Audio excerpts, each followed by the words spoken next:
할렐루야. 오늘 드릴 설교의 제목은 폭풍 가운데서입니다. 본문은 마가복음 4장 35절로 41절입니다. 그날 저물 때에 제자들에게 이르시되 우리가 저편으로 건너가자 하시니 그들이 무리를 떠나 예수를 배에 계신 그대로 모시고 가매 다른 배들도 함께 하더니 큰 광풍이 일어나며 물결이 배에 부딪혀 들어와 배에 가득하게 되었더라. 예수께서는 고물에서 베개를 베고 주무시더니 제자들이 깨우며 이르되 선생님이여 우리가 죽게 된 것을 돌보지 아니하시나이까 하니 예수께서 깨어 바람을 꾸짖으시며 바다더러 이르시되 잠잠하라 고요하라 하시니 바람이 그치고 아주 잔잔하여지더라. 이에 제자들에게 이르시되 어찌하여 이렇게 무서워하느냐 너희가 어찌 믿음이 없느냐 하시니 그들이 심히 두려워하여 서로 말하되 그가 누구이기에 바람과 바다도 순종하는가 하였더라. 아멘. 장마가 역대 두 번째로 짧게 끝나는 바람에 일찍 찾아온 폭염과 열대야로 몸과 마음이 모두 지쳐있는 요즘 조금이라도 시원함을 느낄 수 있는 말씀을 전해드리고자 이 설교를 준비하게 되었습니다. 본문은 갈릴리 호수라는 공간적인 배경에서 호수 건너편으로 가기 위해 예수님과 제자들이 함께 탄 배에서 일어난 사건을 묘사하고 있습니다. 여기서 호수 저쪽은 이방인들의 지역인 데가볼리 지방을 가리킵니다. 날이 저물자 예수님은 군중을 뒤로 하고 제자들과 함께 배를 타시고 호수를 건너가십니다. 이제 한 배를 탄 예수님과 제자들은 운명 공동체라고 할 수 있겠죠. 그런데 호수에서 거센 돌풍이 일어 물이 배 안으로 가득 차게 되었습니다. 이 이야기는 호수에 인 풍랑을 통해 인간의 미약한 힘으로는 저항할 수 없는 대자연의 거대한 힘을 묘사합니다. 예기치 못한 일에 제자들은 놀라고 혼란스러워 어찌할 바를 모릅니다. 생명을 위협받는 그들은 이 절체절명의 위기 앞에서 속수무책인 것이죠. 그때도 예수님은 고물에서 편안히 주무시고 계셨습니다. 결국 제자들은 예수님을 깨워 도움을 청하기로 합니다. 스승님, 저희가 죽게 되었는데도 걱정되지 않으십니까? 라고 말씀이죠. 마침내 예수님은 깨어나시고 폭풍을 꾸짖으시고 호수에게 명령하십니다. 잠잠하라, 고요하라. 이 명령은 구약의 시편 104편 7절, 이사야서 17장 13절에서 하나님의 혼돈의 물을 복종시키는 방식을 떠올리게 합니다.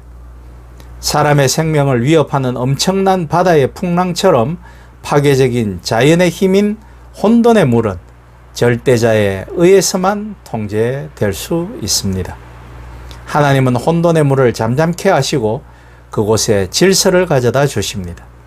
평안을 무너뜨린 바로 그 혼돈에 대하여 창조주 하나님이 태초에 질서를 주신 것처럼 예수님은 갈릴리 호수의 질서를 무너뜨린 폭풍을 꾸짖으신 것입니다. 그러자 바람과 호수는 예수님에게 곧 순종합니다. 그런 후 예수님은 제자들에게 묻습니다.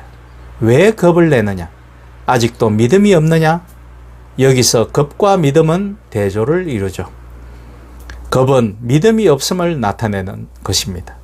제자들은 같은 배에서 예수님과 함께 타고 있었음에도 불구하고 폭풍의 위협 앞에서 두려움으로 떨었습니다. 그분의 현존에도 불구하고 위기의 순간에 그분이 무슨 일을 하실 수 있는지, 그분이 어떤 분이신지를 알지 못하였던 것입니다. 본문은 제자들의 질문으로 끝이 납니다. 도대체 이분이 누구시기에 바람과 바다까지 순종하는가? 제자들의 이 말은 예수님의 정체에 대하여 질문하고 있는 것입니다. 이 질문은 제자들의 몰이해라는 모티프와 관련 있습니다. 예수님을 따르는 참된 제자는 그분이 누구인지를 잘 압니다. 그러나 본문의 제자들은 위기가 찾아오자 예수님을 의심하였던 것입니다. 복음서 안에서 제자들의 몰이해는 겁, 두려움, 믿음 없음, 깨닫지 못함, 완고한 마음 등으로 묘사되고 있습니다. 그것은 바로 2000년이 지난 뒤에도 여전히 우리에게 똑같은 문제와 물음으로 다가옵니다. 빛의 화가라고 불렸던 렘브란트가 1633년에 그린 갈릴리 호수의 폭풍이라는 이 희대의 명작은 일명 베드로의 보트라는 이름으로 알려져 있습니다. 그의 작품 중에서도 빛과 어둠의 차이가 뚜렷하고 본문의 말씀에 적합하게 대단히 드라마틱한 표현과 구도로 그려져 있습니다. 젊은 렘브란트의 회화적 개성을 유감없이 표출한 그림으로 평가받죠. 폭풍 속에서 쩔쩔매는 제자들의 모습을 역동적으로 잘 보여주고 있습니다. 이 그림은 보는 이로 하여금 등장인물의 자세한 묘사를 통하여 전체 상황 및 제자들의 심리를 생생하게 바라볼 수 있게 합니다. 안타깝게도 보스턴 박물관에 있는 이 작품은 1990년 도난당하였고 지금은 빈 액자만 그곳에 걸려 있습니다. 지금 예수님의 제자들이 위태로운 지경에 빠졌습니다. 그들은 갑자기 불어닥친 폭풍으로 제정신이 아니죠. 하얀 송곳니를 드러낸 파도가 배를 송두리째 집어삼킬 것처럼 달려들고 도저히 힘을 쓸 것처럼 보이지 않는 도천 심한 바람에 찢겨 나가기 일보 직전입니다. 배는 이미 균형을 잃었고 한쪽으로 기울어져 있습니다. 사정이 급박하여 제자들의 정신이 아연한 상태에 처해졌습니다. 제자들은 폭풍 앞에서 속수무책으로 어쩔 줄 몰라 합니다. 배의 상단에 있는 사람은 어떻게 하면 놓친 밧줄을 잡아볼까 안간힘을 다 쓰고 기둥에 모여있는 4명은 파도에 못 이겨 사투를 벌이는 중입니다. 중앙의 기둥을 잡고 사태를 어떻게든 수습해 보려고 하나 광포한 파도는 그들을 봐주지 않습니다. 결국 제자 중 몇 명은 예수님께 달려갑니다. 그리고 주무시는 예수님을 소리쳐 깨웁니다. 우리를 구원하소서, 우리가 죽겠나이다. 마태복음 8장 25절은 그렇게 기록하였습니다. 얼마나 급했는지 그 위기 상황을 짐작할 수 있음직합니다. 체면이나 예의를 차릴 겨를도 없습니다. 그들의 바람은 오직 하나, 살아야겠다라는 일념뿐이었습니다. 일상의 평안을 무너뜨리는 예기치 않는 삶의 폭풍들은 얼마든지 우리에게 불어닥칩니다. 그런 일들을 피하고 싶지만 손쓸 겨를 없이 우리의 기대를 무너뜨리고 풀어옵니다. 건강의 손실, 실패와 좌절, 금전적 손실과 파산, 명예의 실추, 그리고 가까운 이들의 죽음을 비롯하여 하나도 넘기가 어려운 집채만한 파도가 맨몸의 우리들에게 몇 차례나 덮쳐옵니다. 오늘 본문과 렘브란트의 그림에서 보듯이 말씀입니다. 그림의 왼쪽을 보면 잠에서 깬 예수님께서 그 편을 바라보시니 시커먼 구름이 밝은 빛을 받아 점차 물러나고 있는 것이 보입니다. 희망이 밝아오는 것입니다. 생명과 구원 그리고 질서와 평안이 회복되어지는 것입니다.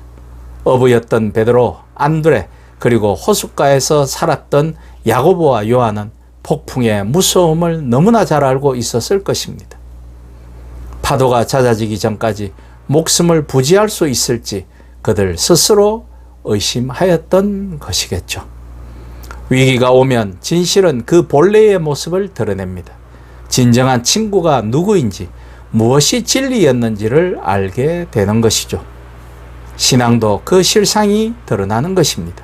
다른 목적으로 교회에 나왔는지 예수님이 아닌 목사를 믿었는지가 만천하에 드러나게 되는 것입니다. 제자들은 예수님을 따랐지만 정작 우주를 다스리시는 예수님의 권능까지 그들의 믿음이 이르지 못했던 것입니다. 그림 속에는 다급함, 두려움, 긴장, 고요 등 다양한 감정이 공존하고 있는 걸 볼 수 있습니다. 작품은 혼란 속에서도 믿음과 구원을 찾으려 하는 우리의 내면을 빛과 어둠, 혼돈과 평안을 통해 잘 보여주고 있습니다. 또한 그림 속 인물들을 세어보면 총 14명입니다. 원래라면 예수님을 포함해 13명이 있어야 하는데 몰래 탑승한 한 명은 누구일까요? 그는 바로 이 그림을 그린 렘브란트 자신입니다.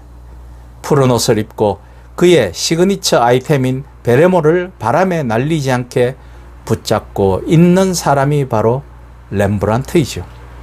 렘브란트는 그 남성이 자신임을 암시하기 위해 자기 얼굴의 특징을 그 남자의 얼굴에 그려 넣었습니다. 그도 예수님의 제자가 되어 함께 항해를 하고 있는 것입니다. 그의 신앙심을 나타내려 한 것일까요? 그림 속의 예수님은 그에게 애원하는 제자들을 보며 안타까운 표정을 짓습니다. 제자들은 무서운 폭풍을 바라보고 있지만 예수님은 제자들을 바라보고 계십니다. 예수님은 제자들의 무서움의 원인을 믿음의 결여에서 찾으셨습니다. 그러나 제자들은 무서움의 원인을 물리적인 사건에서 찾습니다. 렘브란트는 이 그림을 통해서 바로 이것이 예수님과 제자들의 차이였음을 시각적으로 보여주려 했던 것일까요? 저는 저 그림 속의 렘브란트가 저라고 그림을 본 순간 생각하였습니다. 목사라고는 하나 저의 믿음은 폭풍을 만나면 두려워 떨며 웅크리고 예수님을 찾고 고함을 치는 나약한 모습을 보이기 때문입니다. 폭풍 가운데 있는 제자들은 주님이 자신들과 함께 계시며 그분과 같이 있으면 무슨 해도 당하지 않는다라는 것을 알만한 사람들이었습니다. 그러나 그들도 위기 앞에서는 별 수가 없었던 것이죠. 바로 옆에서 주무시고 계신 분이 우주의 창조자이시고 질서를 주관하시는 분이라는 것을 잊은 것입니다. 그런 제자들이 한심스러웠으나 예수님은 이들을 이해하시고 그들을 거두어 주시고 자신의 이름을 주셨습니다. 그들이 충직했어도 믿음이 좋았어도 아니었습니다. 그들에게 예수님이 꼭 필요했기 때문이었을 것입니다. 우리 모두는 예수님이 정말로 필요한 사람들이 아닙니까? 갈릴리 호수와도 같은 우리의 삶에도 폭풍은 붑니다. 때때로 폭풍어가 몰아쳐 나의 일상, 나의 삶이 엉망이 되고 신앙마저 놓으려고 할 때도 있습니다. 그때 우리는 예수님을 깨웁니다. 악을 쓰며 울며 고함치며 예수님을 부릅니다. 제가 죽게 생겼습니다. 저를 이 폭풍 위의 한가운데에서 건져내소서. 그럴 때 예수님은 부드러운 시선을 우리에게 주시며 말씀합니다. 왜 겁을 내느냐?